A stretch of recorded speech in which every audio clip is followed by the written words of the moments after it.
종말에 관한 예수님의 가르침에 대해서 더욱 살펴보고 있습니다. 종말에 대한 가르침.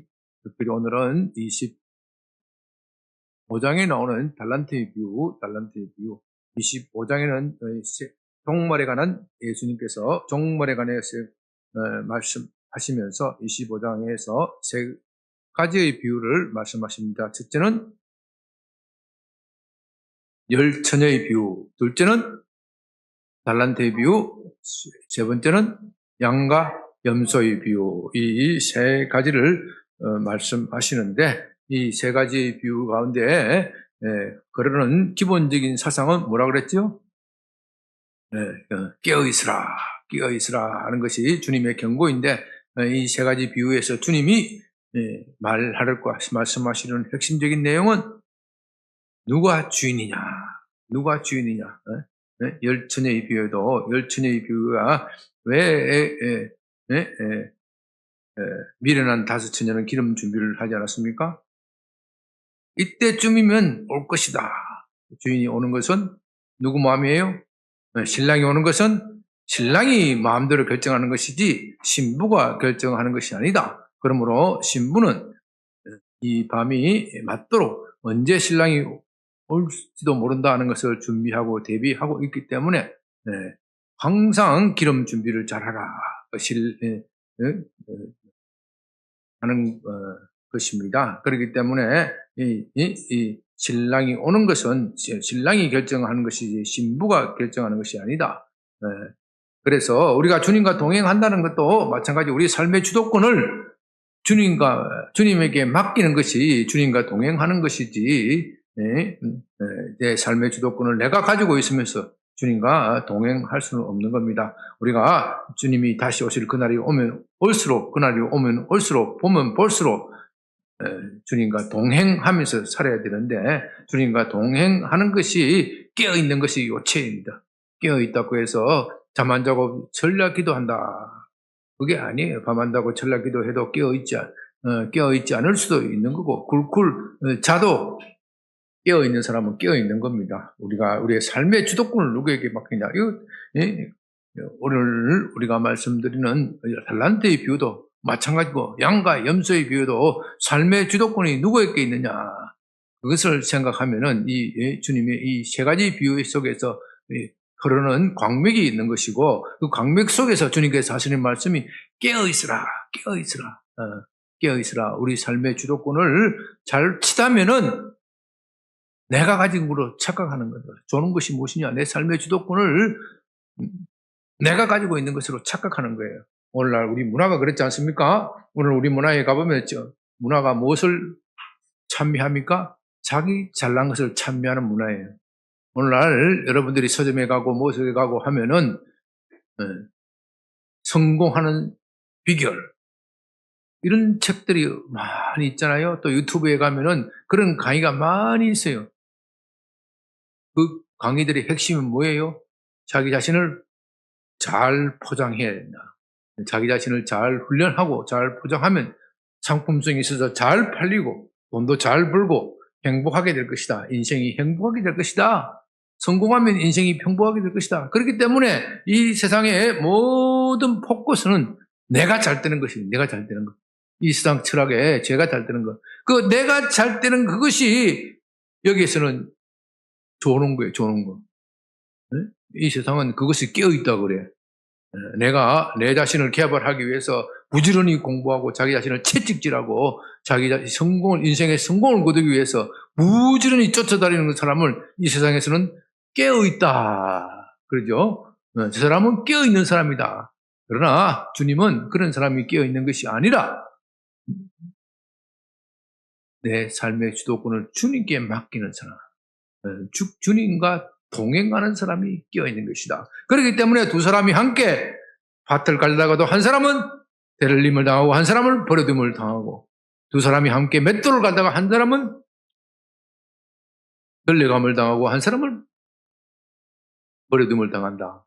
똑같은 일을 하더라도 한 사람은 주님이 주인이 되어서 하는 사람이 있고, 한 사람은 내가 잘 먹고 잘 살기 위해서 나의 영광을 위하여 뛰는 사람이 있습니다. 나의 영광을 위하여 뛰는 사람은 이 세상에서 버려둠을 당한다. 여기서 누가 데려감을 당한다고 했습니까? 깨어있는 사람이 데려감을 당한다고 그랬잖아요. 깨어있는 사람이 누구냐? 주님과 동행하는 사람이 깨어있는 것이다. 여러분 이 컨셉을 꼭 붙잡아야 돼요. 그래서 제가 지난번에 열처녀의 비유에 대해서 오해하기 쉬운 것, 기름, 열처녀의 비유에 기름이 뭐냐? 이걸 자꾸 사람들이 포커스를 맞추려고 그래요. 포커스 맞추다 보니까 기름이 뭐예요? 성령이다. 성령이다. 그 말이 틀렸다고 말하고 싶은 것은 아니에요. 성경에 기름을 가지고 성령으로 비유하는 대목이 많이 있으니까. 그러나 적어도 열처녀 비유에서 주님께서 말하고자 하는 핵심 요지는 깨어있으라는 것인데, 깨어있으라는 것인데, 깨어있으라, 무엇이 깨어있는 것인가? 거기에 이 비유에 초점을 맞춰야 돼요. 우리가 왜 성령의 충만을 받습니까? 이거를 잘못 기름에 초점을 맞추면요, 본말이 전도가 되어버려요. 왜 우리가 성령의 충만을 받습니까? 깨어 있기 위해서 성령의 충만을 받는 것이지, 성령의 충만을 받기 위해서 깨어 있는 것이 아니란 말이에요. 이 순수가 굉장히 중요해요. 이 순수가 굉장히 중요해요. 이 순수를 바꿔버리면은, 이 사람들이 성령의 충만을 왜 받느냐? 왜 받아요? 오늘 교회 다니는 사람들이 성령의 충만이 중요하다는 것을 모르는 사람이 어디 있어요? 그런데 너 왜 성령의 충만을 받으려 하느냐? 성령의 충만을 받으면 능력이 생기고, 능력이 생기면 교회 사역도 잘 되고, 또 우리 다락방도 잘 되고, 그런 거 아닙니까? 전도도 잘 되고, 기도도 잘 되고, 뭐도 잘 되고, 다 되고, 세상에 가서 돈도 잘 벌고. 그게 어쨌단 말이에요, 그게. 그게 어쨌단 말이에요. 하나님이 내 돈 잘 벌게 하기 위해서 성령 충만을 주는 거 아니란 말이에요. 네? 내 전도 잘하기 위해서 성령 충만을 주시는 게 아니에요. 물론 그런 측면이 있죠. 궁극적인 측면은 우리가 주님과 동행하도록 하기 위해서 도우시는 거란 말이에요. 성령 충만은 우리가 주님과 동행하도록 하기 위해서 이 험악한 세상에서 그리스도인들이 성령에 충만하지 않으면 세상에 자빠지고 세상의 가치관에 넘어지기 때문에 성령의 충만함을 주시는 것인데, 그것을 가지고 세상을 이기라고 하는 것인데, 이 본질적인 것을 놓치고 자꾸 성령의 충만함을 그것만 추구하니까 세상 그리스도인들이 약해져 버렸어요.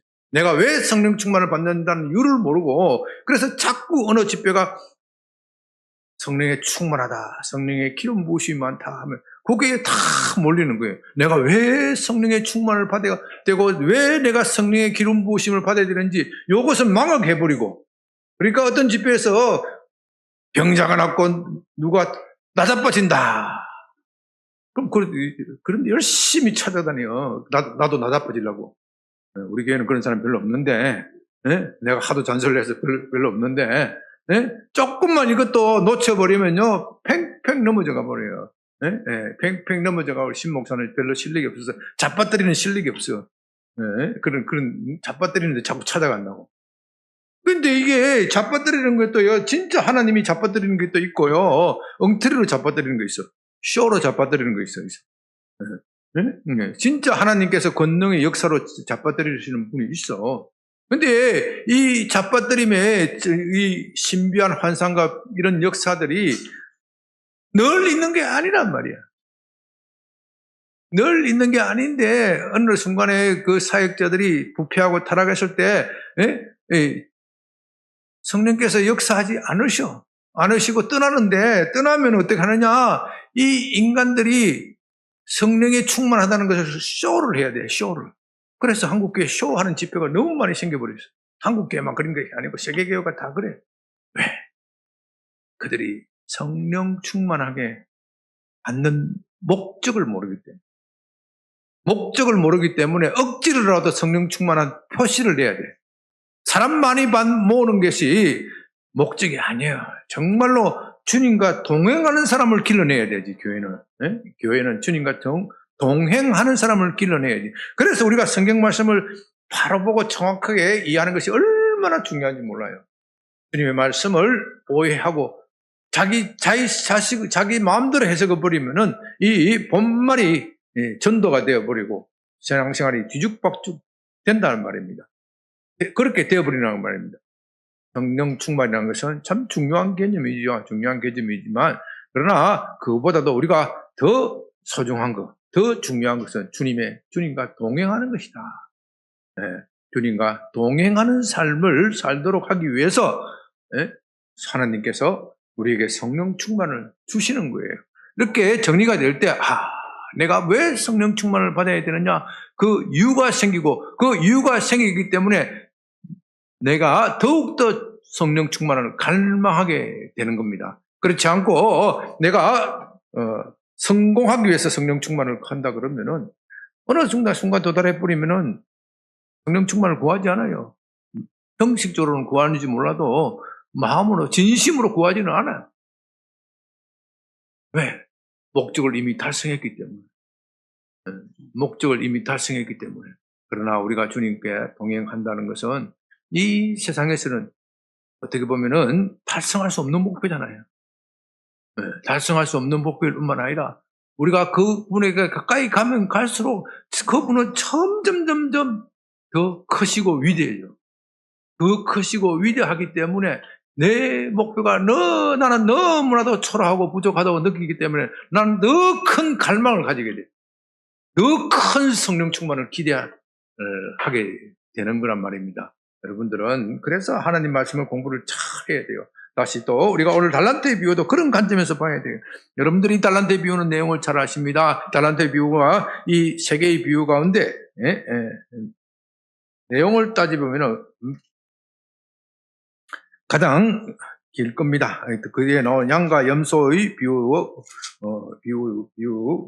어떻게 보면 내용이 제일 길고 그 다음에 달란트의 비유. 그러니까 길면 길수록 중요성이 많다. 아주 상세히 이야기를 해요. 어떤 사람이 타국에 갈 때 자기 소유를 맡겨서 어떤 사람에게는 몇 달란트? 5달란트. 어떤 사람에게는 2달란트. 어떤 사람에게는 1달란트를 주면서 주인의 뜻이 뭐예요?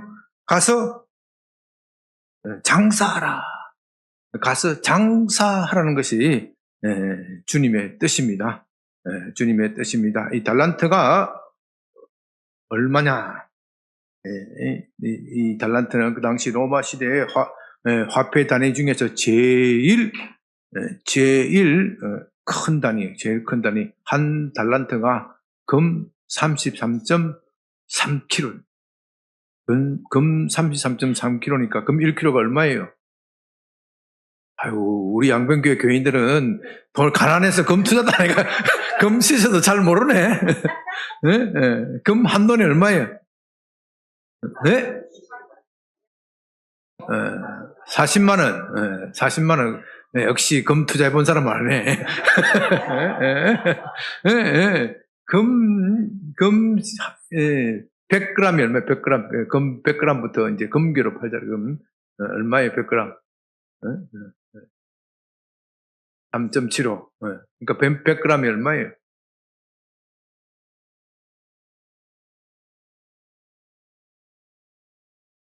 한 양 2대지. 한 3냥쯤 되잖아요. 한 양이 얼마예요? 금 1kg에. 그러니까 33.3kg 얼마예요? 어마어마한 돈이야. 금 1달란트가 어마어마한 돈이야. 그게 30억이 넘어. 어마어마한 돈이요. 그러니까 이 1달란트 받았다고 해서 무시할 돈이 아니야. 그러죠? 무시할 돈이 아니야. 5달란트도 어마어마한 돈이지만은 금 1달란트도 30억 이상을 돈을 맡겼다 하면은 그 사람이 주인이 연 나라를 갈 때 그래도 이 종은 똘똘하니 설만하다. 내가 평소에 믿을 만하다 하고 다 맡긴 거예요. 맡겼다 이 말이에요. 그런데 5달란트 받은 사람은 어떻게 했어요? 가서 열심히 장사해서 또 5달란트를 남기고 또 2달란트를 받은 사람은 어떻게 했어요? 2달란트를 받은 사람도 열심히 장사해서 2달란트를 남기고 1달란트 받은 사람은 그것을 땅에 파묻었다. 그래서 뭐 주인이 나중에 돌아와서 결산을 하는 겁니다. 결산을 왔을 때 5달란트 받은 사람이 주인이여 당신께서 내게 5달란트 150억을 맡겼는데 내가 열심히 장사해서 얼마를 남겨왔다고요? 150억을 남겨서 이 300억을 그대로 가져왔습니다. 그러니까 주인이 뭐라 그래야죠? 정말 착하고 훌륭한 종이다. 너 300억 너 가져. 이래 됐다고요. 너 정말 충성된 종이다. 너 가져. 내가 이 300억 이거 없어도 나는 돈이 많아. 그러니까 두 달란트 받은 사람 또 뭐라 그랬어요? 2달란트를 열심히 벌어서 또 2달란트를 받았다. 그러면 얼마예요? 60억. 너도 참 정말로 열심히 잘했구나. 60달란트, 60억 너 가져. 내가 너 상으로 주는 거야. 근데 한 달란트 받은 사람은 뭐라 그래요?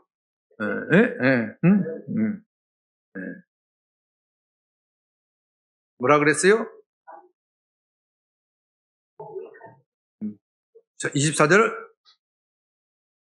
당신은 굳은 사람이라 심지 않은 데서 거두고 해치지 않는 데서 모으는 줄을 내가 알았으므로 두려워하여 내가 당신의 달란트를 땅에 감추어 두었나이다. 오소서 당신을 그것을 가지셨나이다. 그 주인이 뭐라고 대답했어요? 악하고 게으른 종아, 나는 심지 않은 데서 거두고 해치지 않은 데서 모으는 줄로 내가 알았느냐? 그러면 내가 마땅히 내 돈을 치리하는 자들에게나 은행에 맡겼다가 내가 들어와서 내 원금과 이자를 받게 했을 것이지 않느냐? 그런 것이죠. 이 비유는 정말 우리가 생각할 점이 많습니다. 이 비유는, 저는 처음에 이 비유를 생각할 때, 그 장사해라고 그러는데, 장사해가 홀라당 까먹으면 어떡하지? 이 달란트의 비유에서는요, 이 주님이 주신 달란트는 까먹는 법이 없어. 주님의 뜻이 까먹든 말든 이건 관계없고, 뭐 하라고요? 주인의 뜻은? 장사하라. 장사하는 게, 주인의 뜻은, 주인이 먼 나라로 가면서 종에게 돈을 맡겼을 때의 뜻은 이 종이 내 말대로 충실히 하느냐 하지 않느냐, 여기에 초점이 있는 거예요. 돈을 얼마나 남겼느냐, 그 사람의 장사 수단이 얼마나 좋으냐, 형편없느냐, 그 사람의 어빌리티, 능력을 알아보려고 하는 거 아니에요. 이 사람이 내 말대로 나는 장사할 능력이 없어서 혹시라도 까먹을지 모르지만은 주인이 가서 장사하라고 했으니까 내가 장사하겠다, 여기에 초점이 있는 거예요. 여보, 이 비유를 잘 모르면, 의미를 모르면은 나는 장사할 능력이 없는데 왜 나한테 장사하라고 그러지? 우리 주인 좀 잘못 보신 거 아니냐? 이런 데 초점을 두면 안 돼. 여기에 주인의 핵심적인 뜻은 네가 내 말에 순종하는지 안 하는지 보겠다. 이 마태복음에서는 이런 문맥이 잘 안 나타나는데 누가복음 19장에 보면 똑같은 내용을 가지고 머나의 비유를 가지고 말씀하십니다. 머나의 비유에 보면은요, 주인이 왕일을 받으러 간다 그래서 왕일을 받아서 가는데 종을 불러서 세 종을 불러서 한 사람은 10문화, 한 사람은 5문화, 한 사람은 1문화를 주었다. 한 문화를 주었다. 이건 그 당시에 실제 있었던 역사적 사건을 비유해서 하시는 말씀이에요. 헤롯 왕이 죽고, the great king, 헤롯이 죽고 그 아들이 로마에 가서 왕위를 받으러 가야 돼. 왕위를 받으러 가야 돼. 그 당시 헤롯 왕은 자기가 자기의 힘으로 왕이 된 사람이 아니라 로마가 임명한 왕이고, 그 아들이 왕위의 계승을 받기 위해서는 로마 황제의 승인이셔야 돼요. 그런데 이 당시에 로마의 사정이 복잡하고 헤롯 왕가의 사정이 복잡하단 말입니다. 복잡해서 이 헤롯이 요즘 말로 하면 사고를 많이 쳤잖아요. 사고를 많이 쳤기 때문에 헤롯의 여러 가지 업적도 많지만 잔인하게 잔인하게 대적자들을 탄압을 했기 때문에 원수가 많아. 원수가 많으니까 헤롯 왕의 아들이 그 아들을 성계하면 좋겠어요, 안 좋겠어요? 안 좋겠어. 안 좋을 것 같으니까 헤롯 왕의 아들이 왕위를 바로 간 사이에 유대 사람들 중에서 이 사람은 절대로 왕으로 해서는 안 됩니다 하고 민원인을 보낸 거예요. 요즘 말하면 돈을 걷어가지고 이 사람 왕이 되어서는 안 된다는 운동을 하러 간 거예요. 운동을 하러 가서. 그러니까 이 사람이 왕을 지금 로마에 가면 왕위를 받는지 안 받는지 여부가 불분명해. 그래서 이 왕이 진짜 내게 충성스러운 사람이 누군지 내가 한번 보겠다 이거죠. 네? 내가 한번 보겠다. 그래서 종들을 불러서 큰 돈을 맡기는 거예요. 네, 네가 이 가서 장사해라. 그러니까 5달란트, 2달란트 받은 사람은 뭐라 그래요? 이것을 가지고 열심히 장사했다. 그러므로 이 사람은 그 사람이 왕위를 받아올 것을 믿었어요, 안 믿었어요? 믿었죠. 네? 이 종은 이 사람이 우리 주인이 반드시 왕위를 받아올 것이기 때문에 우리 주인이 반드시 결산하실 것이다. 내가 충성스럽게 일하는지 안 하는지 반드시 살펴볼 것이다. 아니, 나는 내 주인을 너무도 사랑하기 때문에 우리 주인이 반드시 왕위를 받아와야 돼. 그런 마음으로 가서 열심히 충성스럽게 그 사람의 그 주인의 명령을 지켰다. 여기에 포인트가 있는 거예요. 그렇다면 1달란트 받은 사람은 무엇이겠어요? 땅속에 왜 감춰놨겠어요? 왜 감춰놨겠어요? 왕위를 못 받고 올까 싶어서. 왕위를 못 가고 못 받아올지도 모른다. 또 혹시 왕위를 받아오면 어떡하지? 왕위를 받아오면 어떡하지? 왕위를 못 받고 올 것이 확실하다 그러면 어떻게 해요? 왕위를 못 받아올 것이 확실하다 그러면 그 1달란트 어디 가겠지? 지 마음대로 써버리겠죠. 써버리고 엄청난 돈 갑자기 공돈 생겼으니까 야 우리 오늘 저녁 회식하자 말이지. 오늘 금년에 날도 더운데 몽골 가서 내가 우리 영변교 교인들한테 30억 생기면 다 한번 여행시켜 줄 거야. 기분 한번 팍 30억이 생겨야지. 기분 한 팍 내는데 뭐까지 1억도 안 되는데 뭐 그지? 그렇게 하고 싶었지만 뭐가 걱정이 돼요? 혹시라도 이 인간이 나는 이 인간이 절대로 왕이 되어서는 안 된다고 생각하는데 혹시라도 이 인간이 수단이 좋아가지고 이 로마의 인맥이 많아가지고 그 인맥을 동원해서 왕위를 받아오면 나는 어떻게 돼요? 흔히 하는 말로 엄마 나 뭐가 됐다? 새가 된다. 흔히 하는 말로 끝나는 거예요. 끝나는 거. 끝나니까 이중적인 마음을 가지고 돈을 쓰지도 못하고 그렇다고 장사하지도 못하고 왜? 싫으니까. 그 인간 왕 되는 거 싫어 속으로는. 무슨 말인지 알겠어요? 왕 되는 것을 싫어해. 속으로 그 악한 자가 왕이 되어서는 안 된다고 생각하는 거예요. 이중적인 마음을 가지고 있으니까 달란트를 딱 감춰 놔버렸단 말이에요. 주인이 딱 들어와서 너 달란트 가지고 뭐 했느냐? 그러니까 이 사람은 아부의 천재야, 아부의 천재. 뭐라 그래요? 24절. 1달란트 받은 자가 와서 이르되 주인이여 당신은 굳은 사람이라.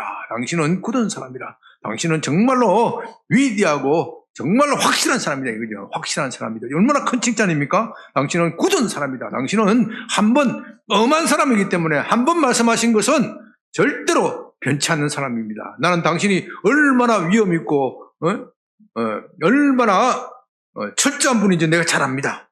당신은 심지 않은 데서 거두고 심지 않는 데서 이 세상에 거둘 사람이 어디 있습니까? 심지 않는 데서 거둘 사람 누가 있어요? 네? 아니 심지도 않는 데서 거둘 사람이 어디 있어요? 당신은 누구란 이야기예요? 당신은 하나님인데 이거예요. 해치지도 않는 데서 모으는 사람. 당신은 하나님입니다 이 뜻이에요. 당신은 말 한마디에 온 세상이 당신 겁니다. 우리 하나님 말씀을 빌자면 금도 내 것이고 은도 내 것인데 내가 당신 이 돈 좀 벌어서 당신한테 가져간다고 한들 당신한테 뭔 도움이 되겠습니까? 말 기가 막히죠? 네? 말이 기가 막혀. 네? 하나님 세상에 은도 내 것이고 금도 내 것이라고 그랬는데 내가 밖에 나가서 열심히 일을 해서 헌금할 이유가 무엇입니까? 이거하고 똑같은 소리야. 말은 맞는 것 같은데 마음은 틀렸다 이 말이에요. 주님이 우리의 말을 보는 것이 아니고 뭘 본다고요? 마음을 보신다 이게. 마음을 보셔요. 야, 네 말은 맞다. 금도 내 것이고 은도 내 것이다. 네가 그 달란트를 한 달란트 가지고 열심히 벌어서 30억 가지고 60억을 만들어 왔다고 한들 내 창고에 얼마나 도움이 되겠느냐? 그 말은 맞아. 그런데 뭐가 틀렸어? 마음이 틀렸다 이거죠. 내가 너를 보려고 하는 것은 내가 30억 더 벌어오라고 한 것이 아니고 너 뭐를 보려고요? 네가 내 말에 순종하느냐 순종하지 않느냐 내가 이걸 보려고 해서 그런데 너는 내 말에 순종하지도 않으면서 또 순종하는 척해서 얼마나 아부를 잘하는지 얼마나 말을 잘하는지 까딱하면 나도 속아 넘어갈 뻔했어 이 말이에요. 이 말이에요. 까딱하면 내가 속아 넘어갈 뻔했어. 그래서 이 사람에게 뭐라고 말합니까? 31절 30절 이 무익한 종은 바깥 어두운 데로 내쫓기리라. 거기서 어떻게 해요? 슬피 울며 이를 갈리라. 자, 왕이 취임하여서 돌아왔을 때 얼마나 큰 잔치가 벌어졌겠습니까? 정말로 충성스러운 신하들은 왕이 돌아왔을 때 개국공신이 흔히 말로 개국공신 1등급, 2등급 이렇게 착착 받으면서 영화롭게 참 잔치상의 높은 자리에서 대접을 받고 있는데 이 한 달란트 받은 사람은 뭐라 그래요? 그 잔치에 참여하지 못하고 밖에서 쫓겨나가서 이를 묵묵 가는 거예요. 왜 그래요? 와, 내가 그때 조금만 마음을 달리 먹었더라면 얼마나 열받고 성질이 나고 그랬겠어요. 이 지옥이 그런 곳이다 이 말이에요. 지옥이 그런 곳이다. 지옥에 가면은요 천국의 아름다운 모습이 다 보인대. 천국의 아름다운 모습이 다 보이니까 그런데 자기가 사는 형편은 뭐예요? 자기가 사는 형편은 불지옥이야 불지옥. 그런데 천국에 사는 인간을 보니까 그 나사로가 있어. 그 거지 나사로가 있어. 저 거지 나사로는 맨날 우리 집 앞에서 동냥하고 거지를 두고 밥 얻어먹던 게 아니야. 걔하고 똑같은 동급이 아니야. 그런데 쟤가 나보다 내가 생각할 때는 아무리 생각해도 나보다 나은 점이 없는 그놈이 그 인간이 아브라함의 품위 안에서 예수님의 품위에 바로 옆자리에 앉아서 잔치 자리에 상을 받고 있단 말입니다. 그러니까 어떻게 이가 갈려요 안 갈려요? 이가 북북 갈리는 게 천국의 지옥의 고통이 더 고통스러운 거예요. 더 고통스러워요. 근데 천국에서는 지옥이 안 보인대. 그러니까 지옥이 보이면 천국도 얼마나 힘들겠어요. 내 친한 사람이 그 지옥에 불구덩이에 가 있으면 아유 잔치 잔치상 받을 맛이 안 나잖아요. 다행히 천국에서는 지옥이 안 보인대. 그러니까 바깥 어두운 데서 설피 울며 이를 갈리라. 그러면서 주님께서 한 달란트 받은 그 달란트를 누구에게 주라 그럽니까? 10달란트에서 가진 사람에게 주어라. 무릇 있는 자는 어떻게 해요? 받아 풍족하게 되고 없는 자는 그 있는 것까지 빼앗기리라. 천국의 법칙이에요. 세상의 법칙은, 세상의 정의의 법칙은 있는 사람을 가지고 없는 사람을 나누어 줘야 되지만 영적 세계의 법칙은 있는 자는 어떻게 해요? 여기서 풍족하게 되고 없는 자는 있는 것까지 빼앗기리라. 여러분, 우리 심상준 선교사님 요새 요한계시록 가지고 계속해서 우리에게 회개를 촉구하는데, 요한계시록 22장 보십시오. 뭐라고 되어 있어요? 이게 그 뜻이야. 예? 22장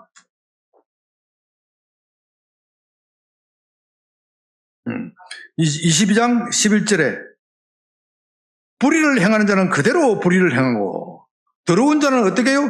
그대로 더럽고 어려운 자는 그대로 의를 행하고 거룩한 자는 그대로 거룩하게 하라. 네?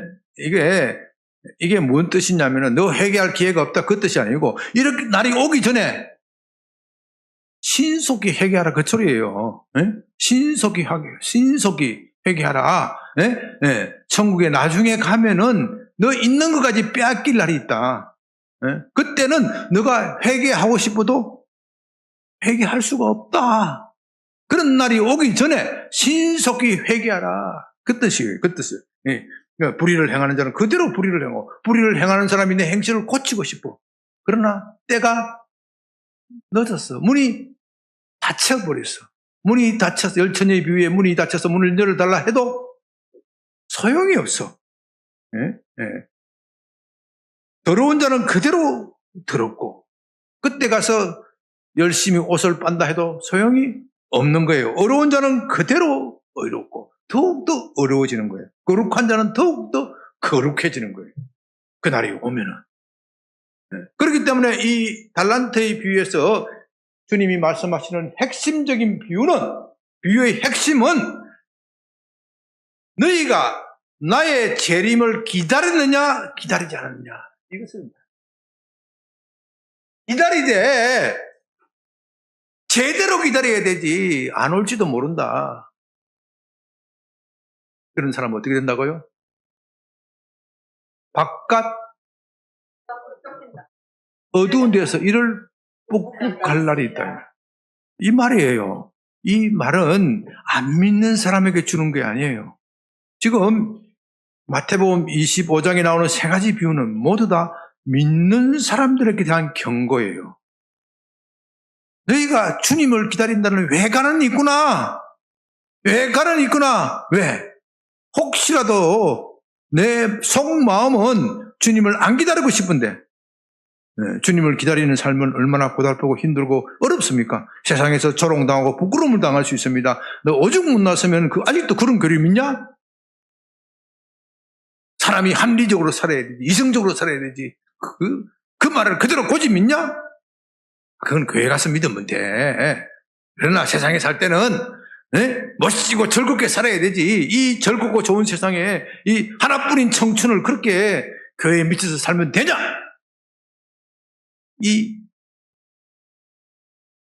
이런 사람이 바로 자기 달란트를 숨겨놓는 거예요. 한편으로는 주님이 진짜 오면 마음이 불안해. 그러나 주님이 오는 것은 아무리 생각해도 내일은 올 것 같지 않아. 모레도 올 것 같지 않아. 한 달 있다가 올 것 같지도 않아. 아이고 1년 있다가 올 것 같지도 않고 아이고 언제 올지도 모르겠고 에라야 모르겠다. 세상 사람들이 말하는 대로 살아가자. 그러니까 그들의 관심은 온갖 세상 것밖에 없는 거예요. 온갖 세상 것밖에 없는 거예요. 제가 아침 오전에 이야기했죠. 지금 무파교회 그들이 큰 실수를 하고 있는 거예요. 온갖 세상의 것에 관심이 다 가가지고 애국운동하면 교회의 목적을 다 달성하는 걸로 착각하는 거예요. 애국운동 열심히 해야 돼. 그거 하지 말라는 거 아니야. 그런데 그게 교회가 포커스를 맞추면 안 된다 이 말이에요. 교회의 포커스는 늘 복음이어야 되지. 예? 복음이어야 되지. 정신 차려야 돼. 정신 차려야 돼.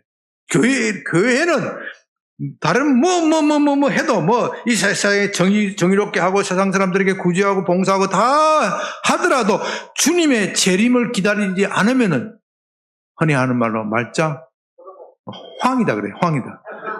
말자 도로묵이 꽝이야. 꽝. 아무 소용이 없어. 주님의 재림을 기다린다는 것은 곧 내가 현재의 삶을 주님과 동행하면서 사는 것이고 그것이 바로 깨어있는 사람이라는 거예요. 이것이 가장 귀한 것인데 교회가 정치 문제에 휩쓸리면 목사들이 이런 소리를 못한단 말입니다. 못하기 때문에 교회의 영성이 어떻게 돼요? 떨어지고 세상 수준으로 떨어져 버려요. 오늘 그래서 한국 교회가 위험하다는 거예요. 한국 보수교회가 위험하다는 거예요.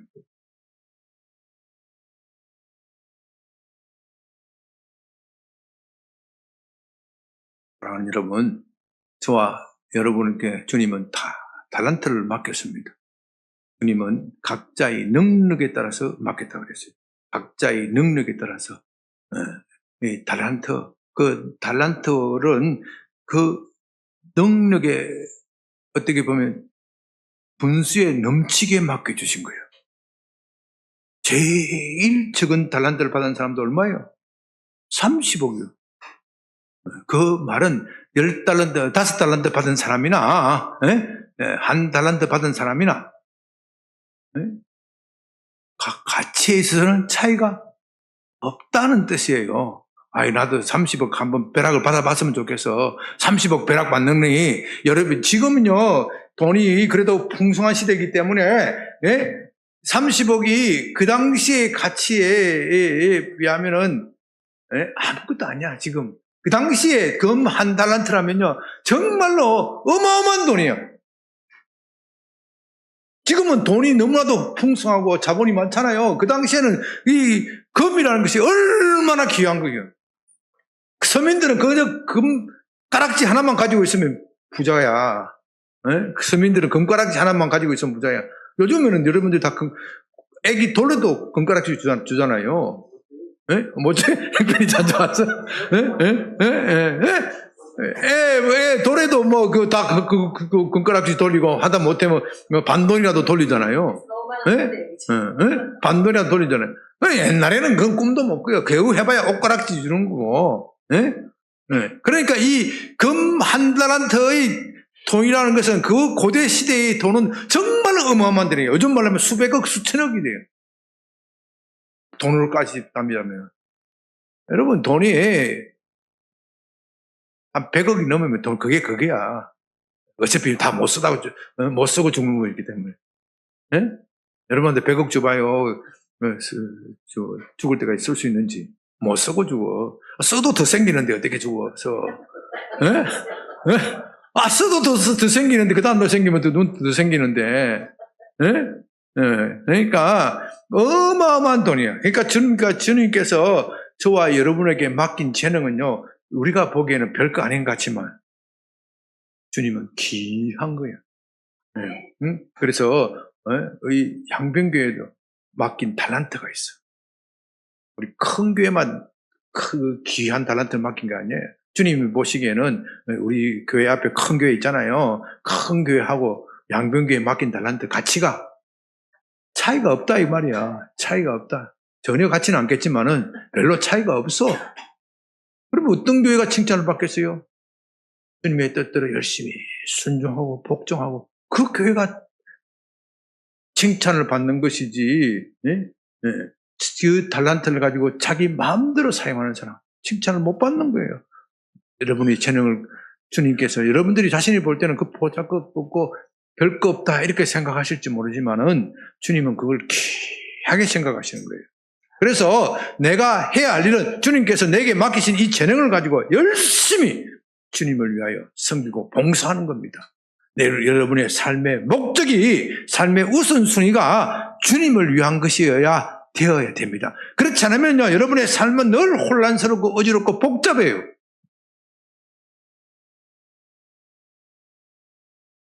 왜 젊은 사람들이 마음이 어지럽고 중심이 못 잡고 왔다 갔다 합니까? 삶의 목적이 제대로 분명하지 않기 때문에 그래요. 미안한 이야기지만 우리 아들 보면 그래요. 네? 우리 아들 보면 네 삶의 목적이 그렇게 이야기해도 분명하지가 않아. 주님을 위하여 살겠다 이런 각오가 별로 없어. 장가가 그 이야기를 왜 해? 그러면 누구 아들이라고 곡 찔러서 얘기한 게 같았잖아요. 네? 내가 어느 아들이라고 얘기는 안 했는데 권사님 아들 얘기하는 거지. 그렇지? 그러니까 저와 여러분이 부모된 입장에서 정말로 아이들한테 이걸 가르쳐야 됩니다. 너 장가가고 돈 많이 벌고 그 사람 살아봐야 소용이 없어. 내가 그렇게 살아봤지 않냐. 살아보니까 마음이 불안해. 돈은 항상 나보다 더 돈 많은 사람이 있는 것이고, 권력도 항상 나보다 더 많은 권력을 차지한 사람이 있는 것이고, 명예도 그런 것이고, 마누라도 그래. 마누라도 나보다 더 예쁜 마누라를 가진 사람 얼마든지 많아요. 그런데 목표를 두지 마. 그런데 삶의 목표를 두면은 인생은 늘 공허하고 허전해. 내 삶의 목표를 정말로 주님께 두어봐. 주님께 두면 주님께서 내 인생을 멋지게 변화시켜 주실 것이야. 아니, 주님의 목적으로 너를 끌고 갈 것이야. 요거를 우리가 자녀들에게 교육을 시켜야 된단 말이에요. 아멘!